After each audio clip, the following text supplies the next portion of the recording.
মেদিনীপুরের পটাশপুরে তৃণমূল ছেড়ে বিজেপিতে যোগ দিল 10টি পরিবার। কলকাতা থেকে রিপোর্টার সমরেশ রায়ের প্রতিবেদনে দেখুন বিস্তারিত। 13ই মে সোমবার পূর্ব মেদিনীপুরের পটাশপুরে 10টি পরিবার তৃণমূল ছেড়ে বিজেপিতে যোগ দিল এবং পতাকা তুলে কাঁথির প্রাক্তন সাংসদ শিশির অধিকারী তাদের সমর্থিত করেন। কাঁথি লোকসভা তাদের জন্য বগি বুক করে দিয়ে আমি বছরের পর বছর বলি বগি বুক করি। ওদের সঙ্গে আমার আত্মিক সম্পর্ক, এত ভালো সম্পর্ক আপনি কল্পনা করতে পারবেন। পটাশপুর বিধানসভা এলাকায় রাজনৈতিক প্রচার তুঙ্গে।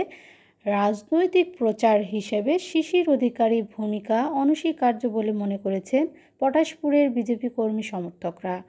শিশির অধিকারীর ছোট ছেলে কাঁথি লোকসভা কেন্দ্রে বিজেপি প্রার্থী সৌমেন্দ্র অধিকারীর সমর্থনে প্রচার চালাচ্ছেন বাবা শিশির অধিকারী। দীর্ঘ রাজনৈতিক জীবনে রাজ্যে তথা পূর্ব মেদিনীপুর জেলার সবকটি বিধানসভা একেবারে তার হাতের তালুবন্দি।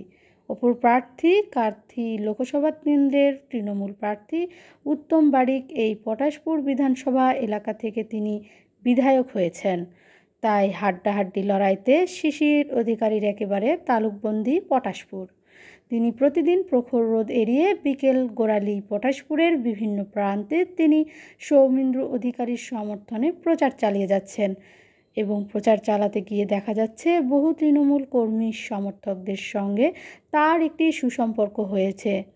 সেই সুসম্পর্কে কাজে লাগিয়ে পুরনো তৃণমূল কর্মী সমর্থক এরা হিসাব করে অনেক নাম্বার দিয়েছে আমাকে, আমার গোটা খাতা তো এই রামায়ণ বুক দিয়ে আছে। তিনি তৃণমূল থেকে বিজেপিতে যোগদান করাচ্ছেন।